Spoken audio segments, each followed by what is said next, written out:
Ako ang inyong Lolo Pael at ito ang aking kwento. Si Mama at Ako. Nagmamadaling makapasok ng bahay ang binatang si Jose nang marinig niya mula sa labas pa lang ang iyak ng kanyang ina. Batid niyang sinasaktan na naman ito ng kanyang lasinggerong ama. Kung kaya't dali-dali siyang tumakbo para saklolohan ang inang si Maribel. Pa, tama na yan. Dumudugo na labi ni Mama oh. Hindi ka ba naawa sa kanya? Nanginginig ang boses na wika ng lalaking si Jose. Paggalit na lumapit sa kanya ang amoy alak na ama. Hinawakan siya nito sa kwelyo at padabog na idinikit sa likuran ng pinto. Siya ka palang gago eh. Kung alam ko lang na hindi kita mapapakinabangan, pinutok na lang sana kita sa kumot, hindot ka!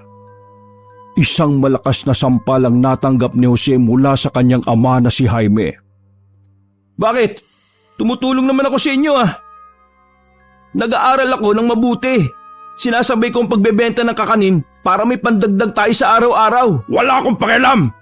Diyan sa mga binabenta at pag-aaral mo!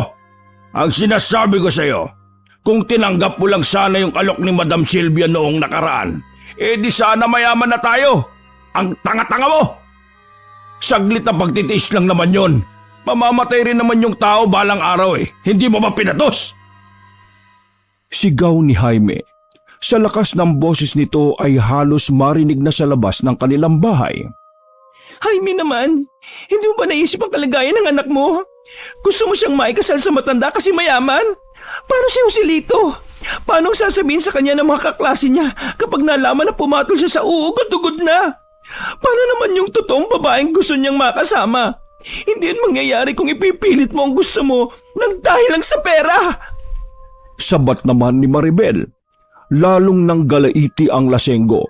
Ibinato nito sa gilid ang hawak na bote na Red Horse. Hoy, ikaw Maribel, bobo ka rin eh. Ano bang mahalaga sa'yo? Damdamin? Kapag mahirap kang tao, dapat walang puwang sa utak mo ang nararamdaman mo. Dahil sa mundong ito malaging umuuwing luhaan ng mga taong madamdamin. Utak! Utak ang labanan sa lipunan ito, Maribel, hindi puso! Nag-aalburuto pa ring wika ng lalaki. Natahimik na lang ang ginang na si Maribel sa kanyang mga narinig. Minabuti niyang hindi na lamang magsalita kesa mapagbuhatan pa siya ulit ng kamay. Tama naman ang sinasabi ni Mama eh. Bakit kasi hindi ka magtrabaho pa? Para naman hindi naghihirap si Mama sa kakadiskarte ng kakainin mo. Hindi ka ba nahiya kay Mama? Ikaw ang padre di pamilya dito pero si Mama ang nagtataguyod sa atin. Sa wakas ay napakawalan na rin ni Jose ang nais niyang sabihin. Ngunit dahil sa kanyang ginawa, mas lalo lamang umusok ang ilong ni Jaime dahil sa sobrang galit. Ba't sira ulo ka ha? Ang angas mo na! Ano ba pinagmamalaki mo ha? Jaime, tama na! Sigaw naman ni Maribel. Hinawakan ni Jaime ang anak sa kwelyo at malakas na idinikit sa dingding. Tumama ang ulo ni Jose sa matigas na parte ng dingding kung kaya't agad din naman itong nawala ng malay. Nagising na lamang si Jose na nasa tabi na niya ang inang si Maribel. Pag-aalala ang nakita ng lalaki sa mukha ng kanyang ina. Naku anak, mabuti naman at gising ka na. Anong nararamdaman mo? Nag-aalalang tanong ng ginang. Dahan-dahang bumangon si Jose at saka sumandal sa dingding. Ayos na po ako, Mama. Nasaan na po si Papa? Tanong ng binata. Hayaan mo na siya. Basta, huwag mo na lang kasing papatulan. Pagsalitain natin siya ng pagsalitain hanggang sa mapagod siya. Ang mahalaga, tayong dalawa anak. Sabi ni Maribel. Ma, hanggang kailan? Hanggang kailan tayo magtitiis sa pagmamaltrato ni Papa? Ma, gusto ko nang mapayapa at masayang buhay. Yung kahit wala tayong makain, basta alam kong masaya ka at masaya ako. Ayoko ng ganito, Ma. Buhay pa tayo, pero pakiramdam ko nasa impyerno na tayo eh. Hindi ko na kaya, Ma. Hindi ko na kaya. Sabi ni Jose sa mababang tinig. Kaya nga dapat matapos mo ng pag-aaral mo, anak.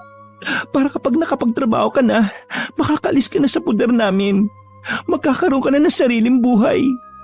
Mabubuhay mo ng sarili mo at makakalayo ka na sa ganitong buhay. Tugon naman ng ginang. Ma, gusto kitang isama sa tagumpay ko. Kapag nakapagtapos ako ng pag-aaral at nagkaroon ako ng trabaho, aalis tayo dito at titira tayo sa maayos na bahay. May determinasyong wika ng binata. Ngumiti na lamang si Maribel. Niyakap niya ang anak at palihim na lumuha sa balikat ni Jose. Inabukasan, maagang umalis ng bahay ang binatang si Jose para pumasok ng paaralan. Habang naglalakad ay nakasalubong niya ang matandang matagal nang gustong ipaasawa sa kanya ni Jaime. Magandang umaga sa iyo, Pogi. Sabi ng madam na si Sylvia. Nakasuot ito ng magara.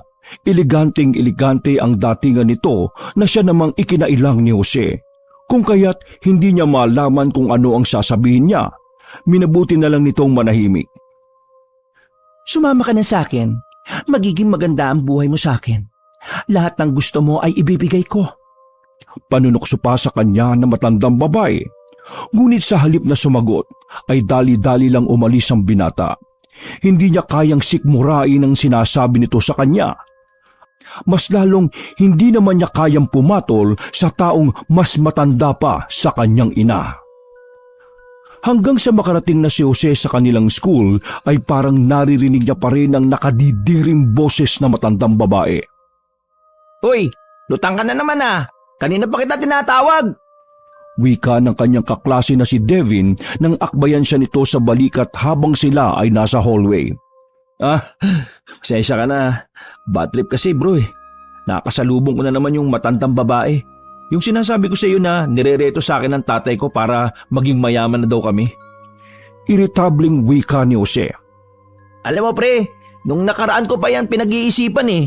What if patulan mo na lang kaya? Tapos kapag mayaman ka na at saka ka na makipag-break. Suwestyon ng kaklase niya.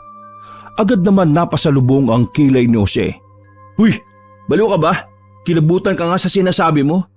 Alam mo, kahit ganun yung si Madam Sylvia, hindi niya pa rin deserve na gamitin at lokohin. Tsaka, hindi naman ako mukhang pera, no? Kung yayaman man ako, gusto ko dahil yun sa paghihirap ko.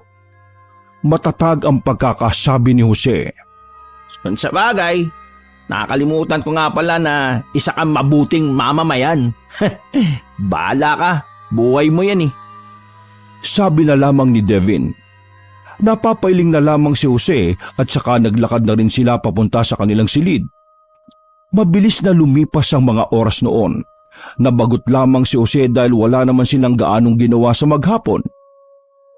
O paano? Una na ako sa'yo. Ingat ka sa pag-uwi ha. Sabi ni Devin kay Jose sabay ngumiti pa at kumaway. Mag-isa nang naglalakad si Jose habang nilalaro ang bimpo na kanyang hawak-hawak. Wala siyang pera kung kaya't lalakarin niya na lang yon pauwi. Ilang minuto lang ang nakalipas ay napahinto si Jose nang may kotseng itim ang huminto sa gilid niya. Nang bumaba ang bintana ng sasakyan, pamilyar na mukha ang bumungad sa binata. Uy, Joselito, ako ito, ang ninang mo. Bakit ka ba naglalakad? Halika, sumakay ka na. Tawag ng babae sa kanya na nasa edad 30 hanggang 35 lang. Ninang Mira. Tugon ni Jose sa babae. Naalala ni Jose ang sinabi sa kanya ng inang si Maribel. Base sa ginang ay may isa siyang ninang na medyo bata-bata pa at palagay niya ay si Mira na nga ang babaeng yon. Oo, ako nga. Buti at naalala mo pa ako. Halika rito, sumabay ka na. Naku, bakit naglalakad ka lang? Ang layo-layo ng bahay ninyo. Nag-aalalang sabi ni Mira. Nahihiya man ay wala na ring nagawa pa si Jose. Dito ka sa front seat sa tabi ko para makapag-usap tayo na maayos. Tumango na lamang ang binata. Maingat siyang umupo sa gilid ng babae. Nakakaramdam ng pagkailang si Jose sa hindi niya mapaliwanag na dahilan. Siguro dahil hindi siya sanay na may kasama siyang babae na maganda na gaya ng ninang Mira niya. Kung titingnan kasi ng mabuti, mukhang nasa 25 lang ito pababa. Oh, kumusta ka na? Tanong ng babae. Ayos naman po ako, Ninang. Medyo nahihirapan lang po ng konti pero kinakaya naman po. Sabi ni Jose. Ay nako, huwag mo nga akong pinopo. Isipin mo, magkaibigan lang tayo, ha? Anong year ka na ba sa high school? Tanong ni Mira habang nagmamaneho. Graduating na po ako ngayon. Graduating na ako ngayon. Talaga? Ang bilis ng panahon, no? Parang kailan lang ako gumraduate, tapos ikaw baby ka pa. Ako yung naging ninang mo kasi may sakit yung nanay ko noon na siya dapat talaga yung ninang mo. Kwento pa ng babae. Napapangiti na lamang si Jose ng pilit. Saan po pala tayo pupunta? Tanong ni Jose nang mapansin na tila iba na ang direksyon na kanilang dinaraanan. Ay, oo nga pala. Sama ka muna sa akin sa bahay at maghapunan ka muna. Tapos may ipabibigay ako sa mama mo ng mga damit. Okay lang ba yun sa'yo? Tanong ni Mira na may malapad ng ngiti. Ayos lang naman po. Kasi wala naman akong ganong gagawin at Sabado naman bukas eh. Sagot ng binata na labis namang ikinatuwa ni Mira. Nagpatuloy ang biyahe at walang humpay ang kakadaldal ng babaeng si Mira. Naubusan na nga si Jose ng kanyang sasabihin kaya nakikinig na lamang siya. Noong mga sandaling yon, para kay Jose ay masarap kasama ang kanyang ninang. Kahit na yon ang unang pagkakataon na nagkita sila mula noong binyag. Halos sa mga picture lang ng binyag niya nakikita ang kanyang ninang Mira. Masasabi ni Jose na si Mira ay mabuting tao. Pasensya ka na ha, hindi pa ako nakapaglinis sa loob. Tara, pasok ka na. Wika ni Mira matapos itong buksan ang gate. Wow, ang laki po pala ng bahay ninyo, Nang. Pero bakit mag-isa ka lang dito? Nagtatakang tanong ng binata. Matagal ko na kasi itong binili. Gift ko sa sarili ko. Sabi ko, dito kami titira na magiging asawa ko. Pero nag-iba ang ihip ng hangin. Sumama yata siya sa iba. Medyo lumungkot ang tinig ng babae kung kaya't agad na iniba ni Jose ang usapan. Ang successful niyo pala, Ninang. Huwag ka mag-alala. Sa susunod natin pagkikita, ituturo ko sa iyo kung paano ako naging successful sa buhay. Inakbayan ni Mira ang binatang si Jose. Noong mga sandaling yon ay tila may kuryenteng dumaloy sa mga ugat ni Jose. Lumakas ang tibok ng kanyang puso, lalo nang maramdaman niya ang malusog na dibdib ng kanyang ninang. O paano? Diyan ka muna ha. Maghahanda lang ako ng kakainin natin. Pagkatapos, kukunin ko na yung mga damit na ibibigay ko sa mama mo. Tapos, hatid na kita pa uwi. Okay ba yun sa'yo? Naku, maraming salamat, Ninang. Tanging tugon ng binata. Halos 10 minutong naghintay si Jose sa sala. Pinagmasdan na lamang niya ang disenyo ng loob ng bahay. Namamangha si Jose dahil sa kagandahan ng mga nakikita niya. Mukhang mamahalin din ang mga painting na nakadikit sa pader. Ngunit isang bagay lang ang nakapukaw ng kanyang atensyon. Napansin ni Jose ang isang picture frame na nakapatong sa isang antigo at maliit na kabinet.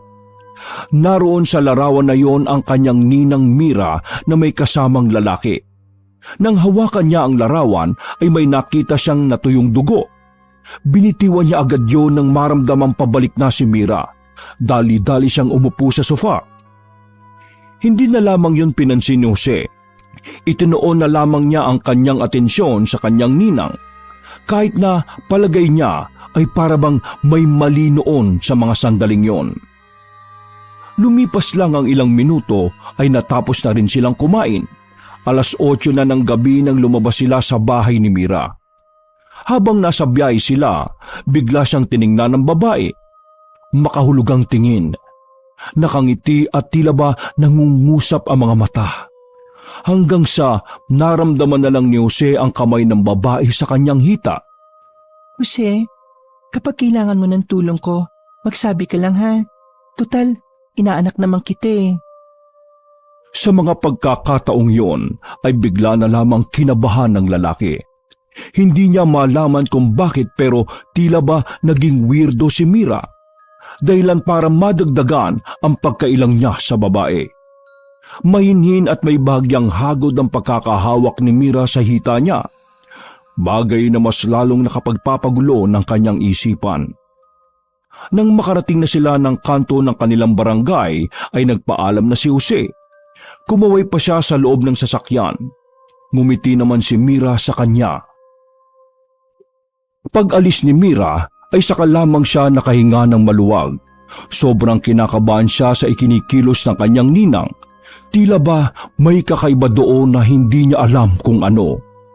Nang makauwi na si Jose sa kanilang bahay ay naabutan niya ang nakabibinging katahimikan. Pagpasok niya ay nakita niya agad ang amang si Jaime na natutulog sa katre. Hinanap niya ang kanyang ina kaya nagpunta siya sa likod ng bahay. Inambutan niya roon si Maribel na umiiyak. Oh, Mama, ano na naman ginawa sa iyo ni Papa? Sinaktan ka na naman ba niya? Tanong ni Jose na mababakas ang labis na pag-aalala sa tinig ng binata. Umiling ang kanyang ina. Anak, pinapalayas na tayo ng may-ari ng bahay. Wala na tayong matitirhan. Ang laki na ng utang natin kaya paalisin na tayo rito. Anong gagawin natin? Tila nanlambot si Jose nang marinig ang sinabing yon ng kanyang ina. Kahit kasi magbenta pa siya ng maraming bilao ng kakanin, hinding-hindi yon sasapat sa laki ng utang nila na naipon. Kumalma ka muna, Ma. Saka mo na yan muna isipin. Magpahinga ka na dahil pagod ka na maghapon. Huwag ka mag-alala, Ma. Ako nang bahala. Iisip ako ng paraan kung paano tayo makakabayad at kung saan tayo lilipat. Nakangiting wika ni Jose, ngunit naroon pa rin ang bigat sa kanyang kalooban. Noong gabing yon ay hindi pinatulog si Jose ng mga bagay na tumatakbo sa isipan niya. Nag-aalala siya kung saan siya kukuha ng ibabayad o kung hindi man siya makakabayad ay baka lumipat na lang din sila ng titirhan. Pero paano? Ang kinikita nilang mag-ina ay para lang sa pagkain nila. Madalas pa ngang kinukulang.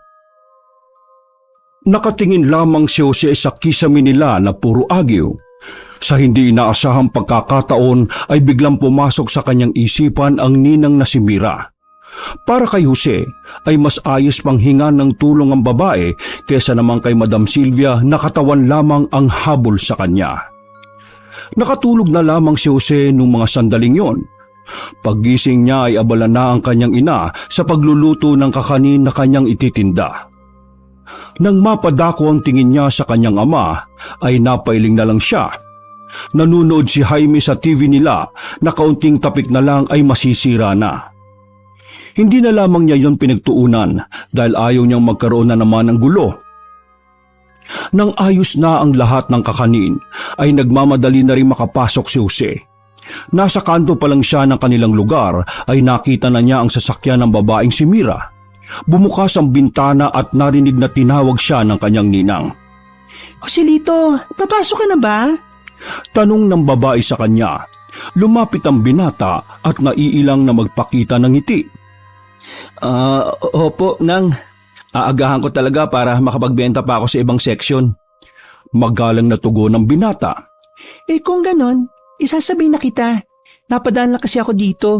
May dati kasi kaming bahay doon sa kabila na binibenta ko. O ano, tara na. Biglang naalala ni Jose ang mga kakaibang tingin sa kanya ng babae. Nahihiya at hindi siya komportable sa ganung galaw ni Mira. Tatanggi sana siya, ngunit pagtingin niya sa kanyang relo ay late na siya ng kaunti. Napilitan na lamang ang binata na pumasok sa loob ng sasakyan. Maraming salamat, Ninang. Wika ni Jose na nahihiya pa rin bigyan ng tingin si Mira. Hindi kasi malaman ni Jose kung bakit tila nararamdaman niyang may hindi tama. Normal naman ang itsura ng babae. Formal kung kumilos ngunit minsan may mga galaw itong hindi inaasahan ni Jose. Bagay na mas lalong nagpapaisip sa kanya kung ano ba talagang klaseng tao si Mira. Sa kalagitnaan ng biyahe ay puro daldal ang ginawa ng babae. Tamang pakikinig lamang si Jose dahil wala rin naman siyang maikwento. Ang tanging kwento lang naman na alam niya ay ang paghihirap nila ng kanyang ina sa bawat araw. Alam mo, Joselito, alam kong nahihirapan kayo sa buhay ninyo. Sorry pero nakikichismis kasi ako sa ibang taga-barangay. Medyo naaawa lang ako dahil sa pagiging walang kwenta ng ama mo. Gusto mo, tulungan ko kayo? Tanong ng babae na sandaling lumingon sa binata. Ho? Tulong? Wag na po, nakakaya naman. Tugon naman ni Jose. Naku, bakit ka naman mahihiya? Ninang mo ko, pangalawang magulang mo ko, diba? Tsaka, diba maraming Pasko tayong hindi nakita? Isipin mo na lang na pamasko ko sa iyo ang itutulong ko. Okay ba? Nakangiting wika ni Mira. Nakakaya talaga eh. Diyos ko, huwag ka nang mahiya. Bukas na bukas ay isama mo ang nanay mo sa bahay at mag-uusap kami. Ayos lang yan. Minsan talaga kailangan mo rin tumanggap ng tulong mula sa iba. Napangiti na lamang si Jose noong mga sandaling yon. Aminado naman siya sa sarili na talagang kailangan nila ng tulong. Nanahimik na lang siya at hinayaan ang gusto ni Mira. Mabilis na lumipas ang mga oras at nakarating na rin sila sa school ni Jose. Sa gate pa lang ng school ay nakita na siya ng kanyang kaibigang si Devin. Pag-alis ni Mira ay kaagad na lumapit sa kanya ang lalaki. Uy pre, sino yun? Tanong ni Devin. Ninang ko. Tipid na sagot ni Jose. Ninang mo? Baka jowa mo. Gagi pre, ang ganda. Sexy siguro nun, no? Hindi ko nakita di naman bumaba Tila natatakam na wika naman ni Devin. Uy, tumigil ka nga. Pati mas matanda na sa'yo pinagpapantasan mo pa. Tara na nga. Nauna nang naglakad si Jose noong mga sandaling yon. Pre, anong pangalan? Gusto ko siyang makilala Pangungulit pa rin ni Devin, ngunit hindi na siya pinansin pa ni Jose. 6:00 ng gabi, medyo late na ang uwi ni Jose dahil kinailangan pa niyang ipaubos ang kanyang tinitinda. Pagpasok niya ng kanilang bahay, naabutan kaagad niya ang mga nakakalat na gamit sa kanilang sahig. Wala ang kanyang ama sa loob kung kaya't naisipan niyang hanapin na lamang ang ina. Nadatnan niya ang ina na nakasalampak sa sahig. Dumudugo ang bibig at umiiyak. Ma, anong nangyari sa'yo? Nag-aalalang tanong ni Jose. Mahina lang ang tinig ni Maribel dahil sa kanyang namamagang bibig. Lumapit si Jose para marinig niya ang tinig ng kanyang ina. Si Papa mo, papatayin niya ako. Nagtayuan agad ang balahibo ni Jose noong mga sandaling yon. Natataranta niyang inalalayan ang kanyang ina sa pagtayo. Aalis na tayo dito, ma. Ngayon din. Sabi ng binata. Inihiga niya muna si Maribel sa kama saglit at saka siya nag-impake. Dinala niya lahat ng maaari nilang mapakinabangan. Nang palabas na sila ng bahay, narinig ni Jose ang boses ng kanyang ama na may kausap sa labas. Hindi nila pwedeng makasalubong ang ama, kung kaya't wala silang magagawa kundi ang dumaan sa bintana. Binuksan ni Jose ang malaki nilang bintana at inalalayan ng ina na makadaan doon. Bago pa makapasok ang ama na si Jaime, ay dali-dali na ring sumunod si Jose. Palihim silang nakaalis ng bahay. Isa lamang ang destinasyon na tumatakbo sa utak ni Jose. Walang iba kundi ang kinaroroonan ng bahay ng kanyang ninang na si Mira. Anak, saan na tayo pupunta? Tanong ng ginang. Ma, pupunta tayo kay Ninang Mira. Naalala mo naman siya, di ba? Tanong ni Jose. Oo, naalala ko siya. Pero hindi ko alam kung anong ugali niya. Ayos lang ba tayo roon? Nauutal pa ring wika ni Maribel. Nahihirapan pa rin siyang magsalita dahil sa galos na kinamumula sa asawang lasinggero. Mabait si Ninang Mira, ma. Wala kang dapat ipag-alala.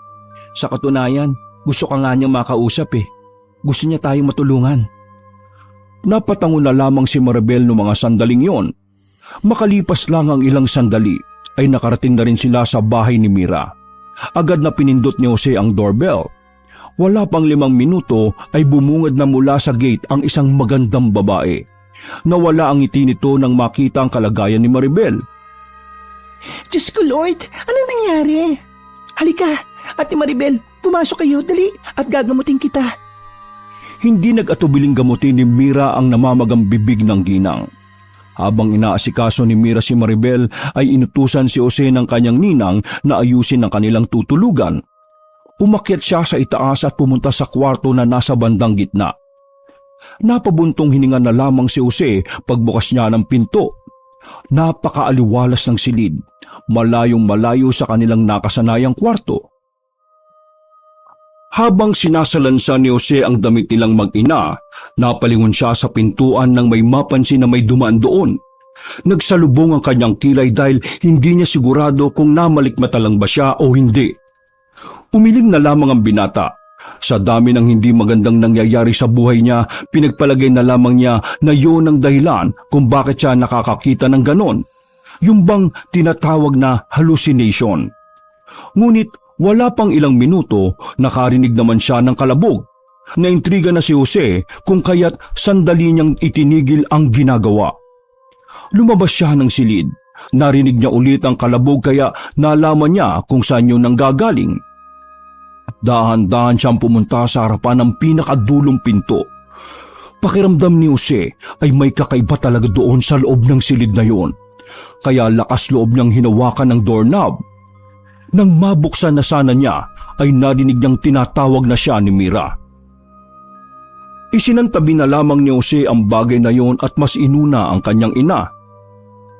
Nilagyan ko na ng paunang Lunas yan.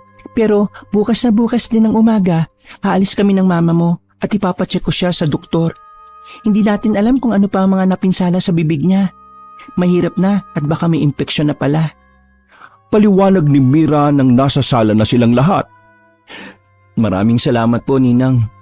Wala talaga akong ibang alam na matatakbuhan kundi ikaw lang eh. Nakakaya pero maraming salamat talaga. Wika ng binata. Ano ka ba? Wala yun. Para saan pa't naging ninang mo ko, di ba? Huwag ka mag-alala, hindi naman ako naniningin eh. Pabirong sabi ni Mira sabay tapik sa balikat ni Jose. Para kay Jose, hulog ng langit ang kanyang ninang. Mula kasi nang mamalagi na sila sa pamamahay ng babae, ay nagtuloy-tuloy ang maganda nilang buhay. Mas bumuti ang kalagayan ng kanyang ina, lumusog at mas lalo pang lumakas. Tinutulungan kasi ito ni Mira sa mga bitamina na kailangan ng ginang. Si Jose naman ay nakakabayad na sa lahat ng kanyang utang sa eskwelahan. Lahat ng yon ay sinagot ng kanyang ninang Mira. Minsan nga ay nahihiya na siya ngunit walang preno ang babae sa pagwaldas ng pera para sa kanilang mag-ina. Walang naging problema si Jose sa pagtira kasama ang kanyang ninang. Lubhang mabait naman talaga ang babae at tinuring sila nitong bilang isang pamilya. Isang gabi, habang paakyat si Jose ng hagdanan, muli na naman niyang narinig ang kalabog sa pinakadulong pinto. Yun na lang ulit ang pagkakataon na nakarinig siya ng kalabog doon mula nung una nilang dating. Sumakto naman na umalis si Mira at kanyang ina kaya malakas ang loob ng binata na alamin kung ano ang naroon. Kumuha siya ng flashlight. Paghawak niya sa doorknob ay hindi niya maiikot yon. Nakasarado ito sa loob. Palakas ng palakas ang kalabog. Pero makalipas lang ang halos 5 minuto ay nawala na rin ang ingay. May lumitaw na larawan sa ilalim ng pintuan. Kinuha yun ng binata at nakita niyo roon si Mira at ang isang lalaki na palagay ni Jose ay kasintahan ng kanyang ninang. Sa takot na baka may multo doon ay nagmamadaling bumaba ng sala si Jose. Hindi na niya dinala ang larawan. Naisipan niya na lang na lumabas ng bahay at magpahangin sa labas. Nang nasa tapat na siya ng kanilang gate ay may natanaw siyang isang tent na 4 na bahay lang ang layo sa kanila. Nagpunta siya roon at nakiosyoso sa mga taong nandoon. Manong, ano pong meron? Tanong ni Jose sa manong na nag-aayos ng tolda ng tent. Death anniversary ng nanay nila. Sabi ng manong. Bakit po? Ano pong ikinamatay? Dagdag pa ni Jose. Dinukot daw, tapos nang ibinalik sa kanila, ulo na lang. Teka, sino ka nga ba? Ang chismoso mo naman Inis na sagot ng manong na salubong ang kilay. Ay, pasensya na po. Taga dyan lang po ako. Akala ko po kasi birthday baka po maingayan yung mag-ina ko. Pagsisinungaling ni Jose para lang pagtakpan ang kanyang pagiging chismoso. Napalingon na lamang si Jose sa larawan na nasa lamesa. Kasing edad lang din yon ng kanyang ina. Nakaramdam siya ng awa ngunit kinikilabutan naman siya kapag naaalala kung paano yon pinatay. Lumipas ang ilang taon. Tuluyan ang naging parte ng buhay na mag-ina ang babaeng si Mira. Itinuring na rin nilang kadugo ang babae dahil sa sobra nitong pagtulong sa kanila. Sinamahan sila nito hanggang sa makapagtapos na ng kolehiyo si Jose sa kursong medisina. Oh, Joselito, ready ka na ba sa mga gagamitin mo? Lahat ba ng papeles at mga kailangan mo ay dala-dala mo na? Baka may nakalimutan ka pa, ha? Wika ng kanyang ninang na si Mira. Nakahanda na ang lahat. Maraming salamat sa pagpapaalala. Sagot ni Jose. Anak, mag-iingat ka doon, ha? Palagi kang tatawag kapag may libre kang oras. At saka, huwag mong pababayaan ang sarili mo, ha? Nurse ka pa naman, dapat maalaga ka sa kalusugan mo. Sabi naman ni Maribel sa kanyang anak. Oo ma, wag po kayo mag-alala. Hindi kita makakalimutan. Basta, kapag may gusto kang sabihin sa akin, pwede ka naman kaagad tumawag eh. Sasagutin ko kaagad kapag wala na kaming ginagawa. Ikaw, ma, huwag ka masyadong magpapakapagod dito ha. Ayaw kong magkakasakit ka. Medyo naluluhang wika naman ni Jose. Niyakap niya ang kanyang ina ng mahigpit. Patagal-tagal siyang mawawala kung kaya't ramdam niya na masasabik siya sa presensya ni Maribel. Sumakay na sila sa sasakyan ni Mira. Bumiyahe na rin sila papuntang airport. Mangingibang bansa si Jose. Maganda kasi ang offer para sa kanyang kakagraduate lamang. Bukod pa doon, matalinong tao naman si Jose kung kaya't batid niyang hindi siya mangangapa sa kanyang magiging trabaho. Nang makarating na sila sa airport ay hindi na napigilan ni Jose ang mapaiyak. Hindi niya maisip ang bawat araw na hindi kasama ang kanyang ina. Tinatak na lamang niya sa kanyang utak na kailangan niyang mas kumita ng mas malaki nang sa ganon ay masuklian niya rin ang lahat ng naitulong sa kanila ng kaniyang ninang Mira. Habang papalayo na si Jose ay nakita niya ang malungkot na mga mata ng kanyang ina. Ngunit sa hindi maipaliwanag na dahilan ay may nakita siyang kakaibang mensahe sa tingin ng ginang. At kung ano yon ay hindi na nalaman ni Jose. Samantala, wala nang nagawa pa ang ginang na si Maribel. Malungkot siya nang makauwi na sa pamamahay ni Mira. Malaking pagbabago ang mangyayari sa kanyang buhay. Lalo pat malayo na ang kanyang anak. Wala na siyang matatakbuhan sakaling muli na naman siyang makaranas ng kakaiba. Karanasan na hindi niya sinasabi sa kanyang anak. 8 buwan nang nakalipas, naging regular ang pagtatawagan nilang mag-ina. Kung minsan pa nga ay nagvi-video call ang dalawa para lang makasiguro ang ginang na nasa maayos na kalagayan ng anak. Kumusta ka na dyan, anak? Tanong ni Maribel sa kabilang linya. Ayos naman ako dito ma. Ikaw ba dyan? Kumusta ka naman dyan? Tanong din ni Jose. Ayos lang naman ako. Medyo malakas ang ulan dito, nak. Baka mawala ng kuryente. Nak, kailan ka ba uuwi? Pwede ba umuwi ka na? Kasi miss na.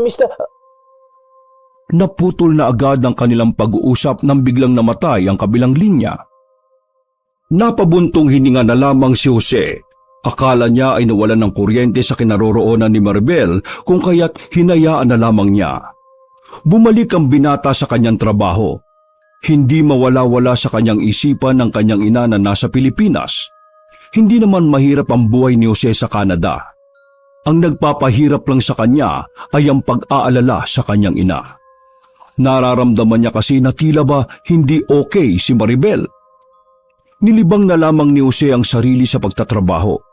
Nang sa ganon ay mabawasan ang pagkamiss niya sa kanyang nanay.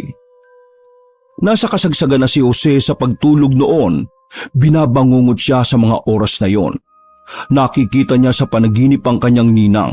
Hinahabol siya nito sa hindi niya malaman na dahilan. Basta't ang nakikita niya lamang ay ang weirdong ngiti ni Mira. Nagising siya nang gisingin siya ng kapwa nurse at Pinoy rin, si Tino. Uy, Jose, binabangungot ka. Gagi ka. Sabi ni Tino na bakas ang pag-aalala sa mukha nito. Bumangon si Jose ng pawis na pawis. Hinihingal at namumutla ang mukha nito. Ano? Ayos ka lang ba? Kanina ka pa natutulog dito sa naproom eh. Buti narinig kitang umuungol noong napadaan ako. Kung hindi, tigok ka na sana. Kinakabahan ngunit nangingiting sabi ni Tino. Hindi makapaniwala si Jose na kinaya niya pang magising. Buong akala niya kasi ay katapusan na niya. Anong oras na ba? Tanong niya. Dito ba o sa Pilipinas? Tanong ni Tino. Sa Pilipinas. Kailangan kong tawagan si Mama. Kukumustahin ko siya. Nag-aalala ako, pre. Sabi niya. Sa Pilipinas, hapon na sa kanila. O ito, hiramin mo muna yung cellphone ko. Tawagan mo. Kinabahan naman ako sa'yo, pambira ka. Baka na nga matutulog ha. O kaya, umuwi ka na sa apartment natin. Dagdag pa ni Tino at umalis na rin ito sa nap room. Nagmamadaling tinawagan ni Jose ang kanyang ina sa Pilipinas. Pero nagtataka siya dahil hindi sinasagot ng kanyang ina ang tawag niya. Ganong oras kasi kadalasan ng kanilang tawagan kaya nakakapanibago ito para kay Jose. Isang linggo pa ang nakalipas ay buo na ang desisyon ni Jose. Sasabayan niya sa pag-uwi si Tino sa Pilipinas kahit hindi pa tapos ang kontrata niya. Uy, baliw ka na ba? Makakasuhan ka dyan sa ginagawa mo. Sabi ni Tino habang sila ay naglalakad pa uwi ng kanilang apartment. Pare, hindi ko na matiis eh. Nag-aalala ako sa nanay ko. Ilang araw na siyang hindi tumatawag. Pati yung ninang ko na kasama niya sa bahay ay hindi ko na rin makontak. Kitang-kita ang labis na pag-aalala sa mukha ng lalaki. Naku, delikado yan. Makukulong ka kapag naalaman nilang umalis ka ng walang paalam. Hindi naman nila ako papayagan kung magpapaalam ako, di ba? Ay, bahala ka nga sa buhay mo. Huwag mo lang akong mabubulilyaso dyan sa kalokohan mo ha. Huwag mo ko dadamay dyan. Pasalamat ka, maawain din ako sa mga nanay. O sige na, payag na ako. Basta kapag nahuli ka, hindi tayo magkakilala ha. Wika ni Tino. Nakahinga ng maluwag si Jose noong mga sandaling yon. Sabik na sabik siyang makita ang kanyang ina. Mabilis na lumipas ang mga araw at tagumpay na nakalabas ng Canada ang binata. Paglapag nila sa Pilipinas ay hindi na siya nagsayang pa ng oras. Bumiyahe agad siya papunta sa kinaroroonan ng bahay ni Mira. Nang dumating siya doon ay patay ang ilaw sa sala. Tinatawag niya ang pangalan ng kanyang ina at ninang, ngunit walang tumutugon sa kanya. Sa hindi malamang dahilan ay bigla na lamang kinabahan si Jose. Dahan-dahan niyang kinapa ang pindutan ng ilaw sa gilid. Nang magliwanag na ay bumungad naman sa kanya ang malinis na sala. Wala yung ipinagbago mula nang siya ay umalis. Ma? Nang? Nasaan na po kayo? Naglakad si Jose papunta sa kwarto nilang mag-ina. Pagbukas niya ng pinto ay nakakalat ang mga gamit nila. Nanlalaki ang mga mata ni Jose nang makita ang mga natuyong dugo sa kama. Joselito? Napabalikwas si Jose nang marinig ang boses ng kanyang ninang Mira. Ninang? Nasaan si Mama? Anong nangyari sa kwartong ito? Ha? Nauutal-utal na wika ng binata. Tila maiiyak na ang itsura ni Mira noong mga sandaling yon. Hindi nito alam kung papaano sasabihin sa inaanak ang dahilan na alam niya. Jose, yung mama mo kasi. Ano? Sabihin mo nang. Napataas na ang tinig ng lalaki. Wala na ang mama mo. Natuntun siya dito ng papa mo habang wala ako. Dito sa kwartong ito pinatay niya ang mama mo. Halos gumuho ang mundo ni Jose sa kanyang nalaman. Tila huminto ang lahat at ang tanging naririnig lamang niya ay ang tibok ng kanyang puso. Hindi niya maigalaw ang kanyang katawan sa sobrang pagkabigla. Naninikip ang kanyang dibdib. Nahihirapan siyang huminga. Wala nang mama mo. Rinig niya pa mula sa kanyang ninang na labis na nagpatuliro sa kanyang isip. Hindi na namalayan ni Jose ang mga nangyari dahil nawala na siya ng malay. Nagising siya ng madaling araw. Masakit ang kanyang buong katawan at ulo. Bumangon siya sa kama na hindi pamilyar sa kanya. Pagtingin niya sa gilid, nakita niya ang picture frame na nasa maliit na lamisita. Si Mira at ang kasintahan nito ang naroon. Mama! Mama! Naiiyak niyang sabi nang maalala na naman niya ang pinagtapat ng kanyang ninang. Ngunit noong mga sandaling yon ay nagawa na rin niyang maging kalmado. Inalam niya kay Mira kung ano ba talaga ang nangyari. Nung 3 buwan ka pa lang sa Canada, ay nangyari ang lahat. Hindi ko alam kung paano siya natuntun dito ni Kuya Jaime. Basta, bago mangyari yon, laging sinasabi sa akin ni Ate Maribel na huwag akong aalis. Hindi ko naman siya mapagbigyan dahil nagtatrabaho din naman ako, di ba? Kaya ayon, isang gabi, naabutan ko na lang siya rito na nakahandusay. Wala namang ibang gagawanan kundi papa mo lang. Sabog na sabog siya sa droga nung oras na yon, kaya hindi niya nakilala ang mama mo. Basta na lang niya ito pinatay. Sa laysay ni Mira, nagtayuan ng mga balahibo ni Jose sa kanyang mga narinig. 3 buwan pa lang ako sa Canada na mangyari ang lahat. Nakakausap ko ba si Mama nung 5 buwan na ako Paano nangyari yun? Tanong ni Jose. Baka kaluluwa na lang ng mama mong nakakausap mo. Patay na siya noon. Hindi ko lang talaga magawang ipaalam sa iyo dahil hindi ko alam kung paano ko sisimulan. Nagsimula nang maghinala si Jose sa mga sandaling yon. Naisip niya ang natuyong dugo sa kwarto ng kanilang ina. Maraming buwan na ang nakalipas nang mangyari yon, pero yung dugo sa kama ay matingkad pa at parang wala pang 1 linggong natutuyo.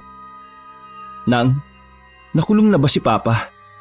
Tanong ni Jose para kahit papaano ay hindi makahalata ang babae na naghihinala siya. Hindi. Nang patayin niya ang mama mo ay nakatakas siya kaagad. Wala pang nakakalam kung nasaan siya. Ang masaklap pa, dinala ng tatay mo ang bangkay ni Ate Maribel, kaya hindi ko siya naiburol. Hanggang ngayon hinahanap pa rin siya. Sabi naman ni Mira at nagawa pa nitong umiyak. Napalunok ng laway ang binata. Mas lalo niyang naramdaman ang sakit na mawalan ng isang ina. Pagkatapos ng pag-uusap nila ni Mira, ay nagpaalam muna si Jose na magpapahangin sa labas. Ngunit ang totoo, pumunta siya sa malapit na istasyon. Nagtanong siya roon kung may na-report ba sa kanila tungkol sa kanyang ina. Nakumpirma niya roon na pinatay nga di umano ng kanyang ama ang kanyang nanay. Salaysay yon na ibinigay mismo ni Mira sa mga pulis noong araw na yon. Lalong nanlambot ang lalaki. Minabuti na lamang niya na bumalik na lang sa bahay ni Mira. Inayos na lang niya ang silid. Tinanggal niya ang sapin na may bahid ng dugo. Kahit masakit, ay sinubukan na lamang ni Jose na ngumiti. Inaalala niya ang lahat ng masasayang sandali nila ng kanyang ina. Noong wala ka dito, alam mo, lagi niyang sinasabi sa akin na proud siya sa iyo. Sabi ni Mira habang nakasandal sa gilid ng pintuan. Sana mahuli na si Papa. Walang iya siya. Wala siyang karapatan na galunin si Mama dahil kahit kailan wala siyang ginawang maganda para sa amin. Nagsarado ang kamao ni Jose sa mga pagkakataon na yon. Naramdaman na lamang niyang nakayakap na pala si Mira sa kanyang braso. Pagiging okay din ang lahat, Joselito. Malambing na wika ni Mira. Nawala lang ang atensyon ni Jose sa babae na may marinig siyang kalabog. Ang kalabog na noon pa lang ay naririnig na niya sa bahay na yon. Nang akmang pupunta ni Jose ay pinigilan siya ng kanyang ninang. Wag na, ako na ang titingin. Baka kasi nakapasok na naman yung pusa ng kapitbahay. Alam mo na, naghahanap ng makakain. Sabi ni Mira at lumabas na lang rin ng silid. Hindi mapigilan ni Jose na sumilip sa pinto. Nakita niya ang kanyang ninang na pumunta sa pinakadulong pinto. Agad na inalis ni Jose ang kanyang tingin nang lumingon sa kinaroroonan niya ang babae. Malakas ang tibok ng puso ni Jose sa mga pagkakataong yon. Pakiramdam niya ay mayroon talagang tinatago ang kanyang ninang Mira. Lumipas pa ang ilang araw ay sinusubukan ni Jose na makausad kahit paano. Araw-araw siyang dumadaan ng simbahan para ipagdasal ang kaluluwa ng kanyang ina. So, naghihinala ka na may kakaiba sa ninang mo? Tanong ni Tino na magkita sila sa isang mall. Napatango na lang si Jose. Pero wala naman itong kinalaman sa pagkamatay ng mama mo. Hindi ko alam pre. Ang labo-labo na ng mga nangyayari. Sa ngayon, gusto ko makita si Papa at mapakulong siya kung sakaling siya man ang pumatay kay Mama. Hayop siya. May halong galit at puot na wika ni Jose sabay lagok ng juice. Pare, base sa kwento mo, mukhang hindi basta-basta ang ninang mo, no? Ingat ka dyan, ha? Paalala ni Tino sa kanya. Hanggang sa makauwi si Jose ay tumatak sa utak niya ang sinabi ni Tino sa kanya. Dito na siya nagsimulang mag-obserba sa kilos ng kanyang ninang. Nang makauwi siya, ay nasaktuhan niya na kakaalis pa lamang ni Mira. May pagkakataon na siya para alamin kung ano nga ba ang nagtatago sa pinakadulong pinto. Maingat at dahan-dahan ang binata. May kung anong kaba ang nananalaytay sa kanyang sistema. Ngunit nang makarating siya sa pinakadulong pinto, ay nadismaya siya. Nakakandado ang labas. Idinikit na lamang ni Jose ang kanyang tenga doon. Mga ilang sandali lang ay nakarinig na siya ng mahihinang kalabog. Tila ba may kung sinong tao ang nakakulong doon. Sa hindi inaasahang pagkakataon, biglang pumasok sa isipan ni Jose na baka buhay pa ang kanyang ina, na baka nandoon lamang sa loob ng silid na yon si Maribel. Kukuha sana siya ng pambasag sa kandado ngunit napahinto siya. May narinig siyang tinig ng lalaki na parabang umuubo. Nagsalubong ang kilay ni Jose nang isipin kung sino yon. Wala namang ibang lalaki sa bahay na yon kung hindi siya lamang. Kaya isang malaking palaisipan para sa kanya kung sino ang lalaking yon na palagay niya yon ang gumagawa ng ingay na matagal na niyang naririnig.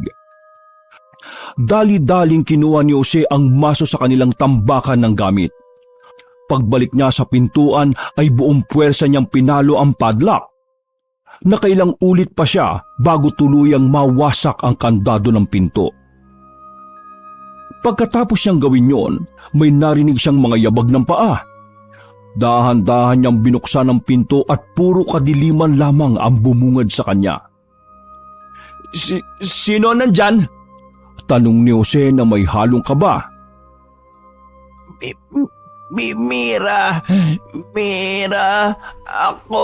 Mira, kulong.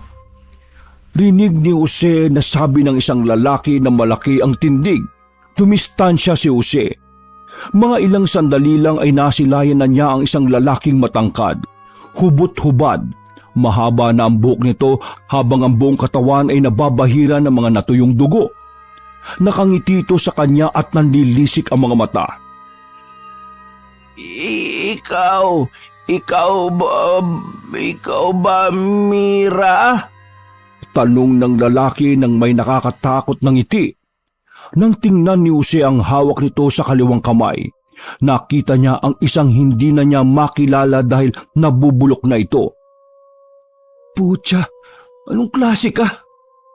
Sa takot ni Jose, ay dali-dali na rin siyang kumaripas palabas ng kanilang bahay. Halos madapa-dapa siya sa sobrang takot. Nanghihina ang kanyang tuhod. Hindi niya alam kung anong klase ng tao ang kanyang nakaharap.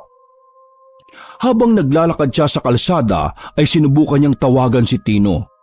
Ngunit sa pagkakataong yon ay hindi niya makontak ang kanyang kaibigan. Sa hindi inaasahang pagkakataon, may isang lalaking humila sa kanya papasok sa iskinitang madilim. Anak, ako to, ang Papa Jaime mo. Pagkarinig pa lamang ni Jose sa boses na yon ay agad siyang naalarma. Dinampot niya kagad ang tubo na nakapa niya sa gilid. Lumayo ka sa akin! Ang kapal ng mukha mo magpakita pa sa akin sa kabila ng ginawa mo! Jose, makinig ka sa akin. Hindi ko pinatay ang mama mo. Si Mira, siya ang may kagagawa ng lahat. Hinayaan niyang lapain ng lalaking yun ang nanay mo. Napahinto ang binata sa pag-aalburuto nang marinig ang sinabi ng ama. Nanginginig ang kanyang mga tuhod. Pinagpapawisan siya ng malamig. Sinong lalaki? Tanong ni Jose. Maging siya rin ay nahiwagaan. Nung gabing yon, nalaman ko kung saan na kayo nakatira. Nung mga panahon na yon, ay sinubukan ko ng magbago, kaya ko kayo hinanap. Nagsisi na ako sa lahat ng nagawa ko sa inyo. Mula nang mag-isa na lang ako sa buhay. Kaya nang may makapagsabi sa akin kung saan kayo nakatira, hindi ako nagdalawang isip na puntahan kayo. Agad akong bumiyahe. Nahanap ko ang bahay. Nasa labas pa lang ako narinig ko na ang nanay mo na sumisigaw. Para siyang sinasaktan. Kaya dali-dali akong pumasok. At pagpasok ko, tahimik na si Maribel. Wala na ang iyak, wala nang sigaw at pagdaing. Nakita ko na lang siya na nasa sala, nakahandusay. Sa ibabaw niya ay may isang lalaking nakahubad. Namumula ang mata, parang baliw, tuliro, tumatawa. Nang makita ko ni Mira, inutusan niya yung lalaki na hulihin ako. Nagkabunuan kami ng lalaki. Malakas siya, anak. Sobra. Hindi ko kaya. Kaya napatakbo ko sa isang kwarto. Kwarto niyo. Naisipan kong tumakas na lang at dumaan sa bintana. Pero nahawakan ako sa paa ng lalaki. Hanggang sa makagat niya ang daliri ko. Itong hinlalaki ko ang naputol habang nasa kama ko. Nagawa kong makatakas nang hambalusin ko siya ng maliit na banga na may laman ng mga barya. Tumalon ako sa bintana. Hihingi sana ako ng tulong sa mga kapitbahay pero gabing-gabi na yon. Wala nang tao. Nagsisisigaw ako pero walang nalabas na isa. Pagtakas ko, nalaman ko na lang matapos ng ilang araw. Wanted na ako. Ako raw ang pumatay sa mama mo at dinala ko raw ang bangkay niya. Sa laysay ng kanyang ama na labis naman niyang ikinabigla, napansin niya ang hintuturo ng kanyang tatay na putol na. Sinyalis lang yon na nagsasabi ng totoo si Jaime. Nabitiwan ni Jose ang hawak na tubo sa sobrang pagkabigla. Anak, si Mira ang baliw dito. Hindi ko alam pero meron siyang inaalagaan na isang lalaki na parang wala sa sarili. Naalaman ko yon dahil makailang beses akong bumalik sa bahay na yon. Nang malaman ko na wala ka na pala doon, ay hindi na ako bumalik pa. Akala ko kasi pati ikaw pinatay na rin ng lalaking yon. Ang ninang mo ang tunay na pumatay sa mama mo. At palagay ko, marami pa siyang pinapatay bago ang mama mo. Alam kong mahihirapan kang paniwalaan ako. Kaya heto, tinan mo itong mga dala kong larawan. Pumunta siya sa medyo maliwanag at tinanggap ni Jose ang inabot sa kanya ng kanyang ama. Nakita niya roon ang isang lalaki na walang suot kahit na ano. Duguan ng katawan habang naglalakad sa sala. Nakuhaan ko yan nung huling punta ko. Hindi ko naman magawang magsumbong sa mga pulis dahil alam kong ako ang mababaliktad. Kita ni Jose ang mangyak-ngyak na si Jaime. Sa ganoong kadali ay naramdaman niya ang pagbabago sa pagkatao ng kanyang ama. Marami akong kasalanan sa inyo ng mama mo. Kaya ngayon gusto kong bumawi. Gusto kong bigyan ng hustisya ang pagkamatay ng mama mo. Kahit sa ganung paraan man lang makabawi ako sa kanya. Sa iyo. Hindi na napigilan ni Jose ang mapaluha. Pa, sana noon pa. Kung kailan wala na si mama saka ka lang magbabago. Patawad anak. Patawad. Huminga na lang ng malalim si Jose. Tama na. Ayoko ng drama. Gawin natin ang lahat para mabigyan ng hustisya si mama. Sabi ni Jose. Nag-usap sila ng kanyang ama sa kung papaano nila ipapahuli ang babaeng si Mira. Bumalik ang binata sa bahay ng kanyang ninang na parabang walang nangyari. Naabutan niya ang babae na nagiinom sa sala. Mukhang alam na ni Mira na may ginalaw si Jose sa bahay. Oh, nakauwi ka na pala. Kumusta naman ang maghapon mo? Tanong ni Mira. Naiilang na sumagot ang lalaki. Okay naman, Nang. Sige na, magpapahinga na muna ako. Tumayo ang babae at hinarang siya sa kanyang daraanan. Tinitigan siya nito sa mga mata ng may halong mali siya. Naramdaman na lamang ni Jose ang kamay ng babae na naglalakbay sa kanyang bewang. Nang? Alam mo ba, Jose, ayaw ko sa mga taong pakialamero. Sabi ni Mira. Agad na kumala si Jose sa pagkakadikit ni Mira sa kanya. Nanlaki na lamang ang kanyang mga mata nang makitang may hawak na kutsilyo si Mira. Sabi ko na nga ba ikaw ang may kagagawa ng lahat. Tanging sabi na lamang ng binata. Sumipol si Mira at mga ilang sandali lang lumabas na rin ang isang lalaking humutubad. Nakangiti ito ngunit parang nababaliw ang muka. Sa totoo lang, mga nanay lang ang kinakain niyang mahal ko. Pero dahil ikaw lang ang nandito, pwede ka na siguro. Unti-unting napaatras si Jose hanggang sa mapadikit na siya sa pader. Kayong pumatay sa mama ko, no? Nanginginig ang tinig na tanong ni Jose. Oo, tsaka yung matandang tiningnan mo sa tent. Tumawa ng malakas si Mira na parabang nababaliw. Malayong malayo na ito sa dating pagkakakilala ni Jose. Ganyan ka ba talaga simula pa nung una? Tanong ulit ni Jose. Pinapahaba lamang niya ang usapan para makaabot ang mga paparating na pulis. Bakit? Hindi mo ba nahalata? Malamang hindi, kasi wala kang ibang iniisip kundi ang makaangat sa buhay. Hindi mo na nabantayan pa ang mga tao sa paligid mo. Tugon pa ni Mira. Sumenyas na si Mira sa lalaking nakahubad. Nasa aktong lalapitan na siya ng nakakatakot na lalaki nang biglang magbukas ang pintuan at magpasukan ng mga pulis. Agad na pinadapa si Mira at ang lalaking walang suot-suot. Mabubulo ka na sa kulungan ngayon, mamamatay tao! Sigaw ni Jose nang kaladkarin na si Mira palabas. Nakaingana ng maluwag ang binata. Paglabas niya ng bahay ay naroon din ang kanyang amang si Jaime, nakaposas at bantay sarado ng 2 pulis. Nak, makakalaya rin ako. Lilinisin ko lang ang pangalan ko. Sabi na lamang ni Jaime nang ipasok na rin siya sa mobil. Hinalughog ng mga pulis ang bahay ni Mira. Natuklasan doon ng isang basement na sobrang baho. Naroon ang mga buto-buto at ilang bakas ng mga biktimang babae. Napag-alaman na ang babaeng si Mira pala ay isang doktor sa Amerika. Umuwi ng Pilipinas at ginawang subject sa kanyang eksperimento ang sariling kasintahan. Base sa mga pulis, ang experiment ng babae ay palpak kung kaya't hindi naging maganda ang resulta sa utak ng lalaki. Dahilan para mag-iba ito ng takbo ng isip. Lahat ng biktima ay ginagawang pagkain ng lalaki. Tila ba yun ang bumubuhay sa utak ng abnormal na kasintahan ni Mira? Nakulong ang babae. Nakalaya naman si Jaime. Ganun pa man, hindi pa rin lubos na napatawad ni Jose ang kanyang ama. Pero hindi naman niya ipinagkait ang pagkakataon para sa ama. Sa kanilang bagong buhay, dala-dala pa rin niya ang bangungot ng nakaraan. Ang mahalaga na lamang sa kanila ay nabigyan nila ng hustisya ang pagkamatay ng ginang na si Maribel. Wakas! Ako ang inyong Lolo Pael at ito